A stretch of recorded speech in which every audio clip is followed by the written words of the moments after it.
Where are you? Okay. Good evening, class. Today is the November 28, 2007. John and his board is going to talk about Martin Luther King.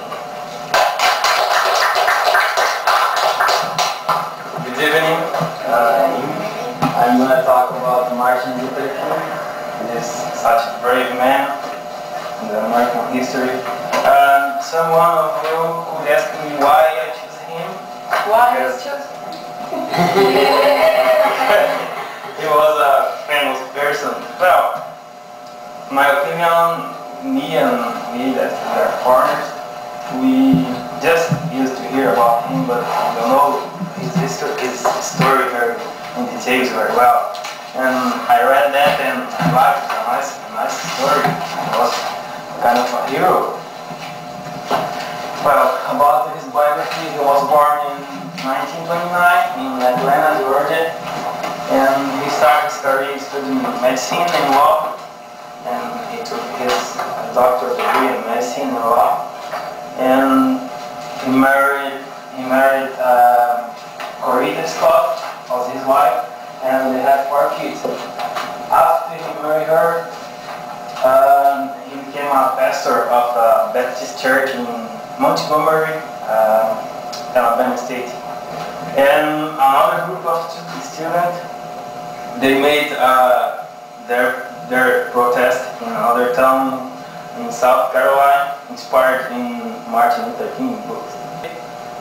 The first day was like 10 students, and the next day was almost every student in the town went to that restaurant, and no one sick was left. And they were successful too.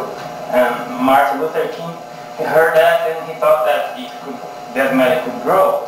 And he started fighting for civil rights. He thought that if the black people, if they could vote, they could change the way they were treated in that region. And he knew that the black people, they were very big political force, and it was proven in the John Kennedy election. In his victory, almost every black person voted for him, and he won. He won because he did some promise about the civil rights for black people. But like everybody knows, after some time, Kennedy was assassinated, and another person took his place. It was Lyndon Johnson. And this one, he had no good records about civil rights. And in my opinion, in the future, it would be like a rock in the king's way. Well, he started to organize a march. And he did some others protests, but little ones. And if I tell, he did so much. If I start to tell, I would take all night. Event. And in that event, between other speakers, he was the last one, and he delivered the speech, "I have a dream." It's so famous. And I would like to read just a few words about this speech because it's so nice.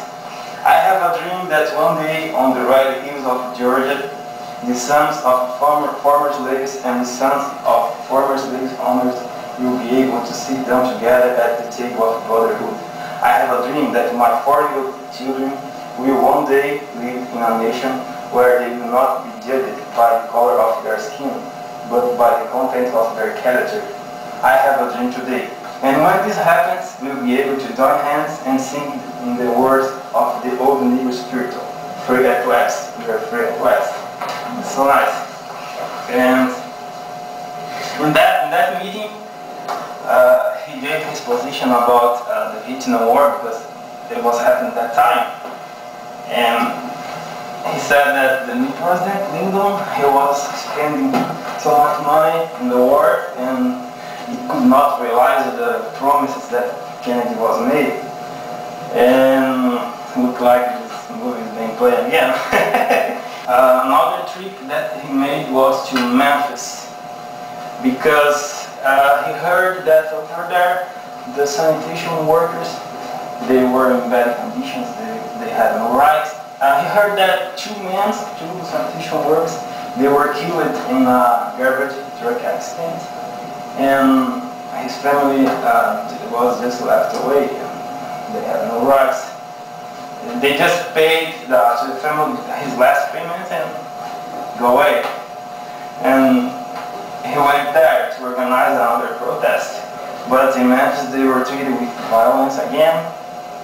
But they did not hit back because his doctrine was non-violence. Disobedience but no violence. And in that night in the church, he did another speech very famous. It's I've been at the mountaintop. And I'd like to hear a little bit because for me it looks like a premonition. Premonition was right. Premonition? Yeah. About his dad, because just hear a little bit. I don't know what will happen now. I would like to live a long life, but I'm not concerned about that now. I just want to do God's will. And He's allowed me to go up to the mountain, and I look it over, and I see the promised land. And I may not get there with you, but you as a people will get there. And I'm not fearing any man. My eyes have seen the glory of the coming of the Lord.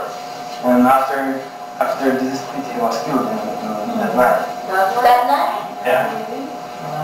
He went to the. Well, let me tell something about his speech first. The same words were used in the Bible story. In the Bible story. Moses, yeah, when he was bringing the Jewish people from Egypt to the promised land, he went to the mountaintop, and he said same words, and after that he died too. Yeah, it's interesting. And after Martin Luther King, he was killed.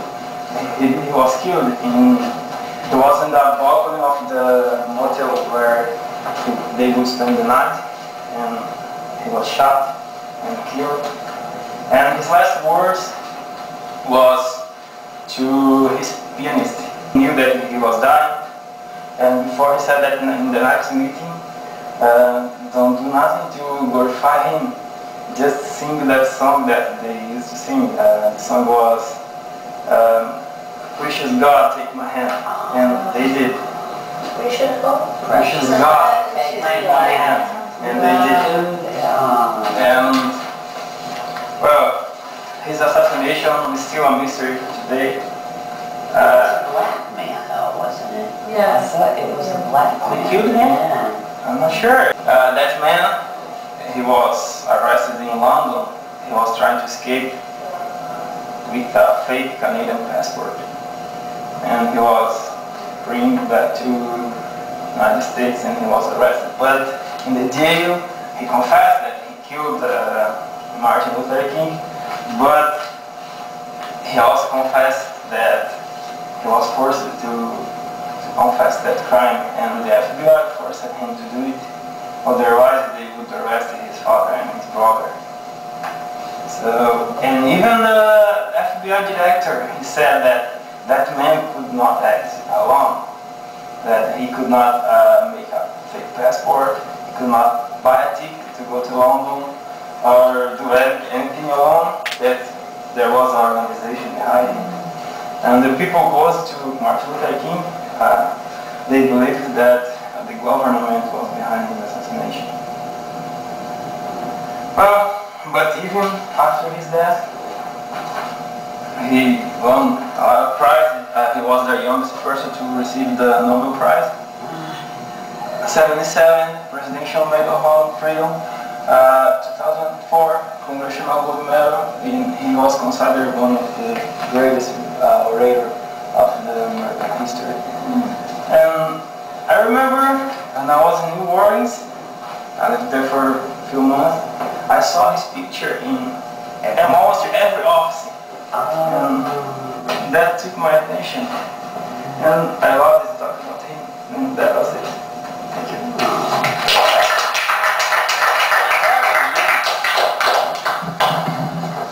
We have one talk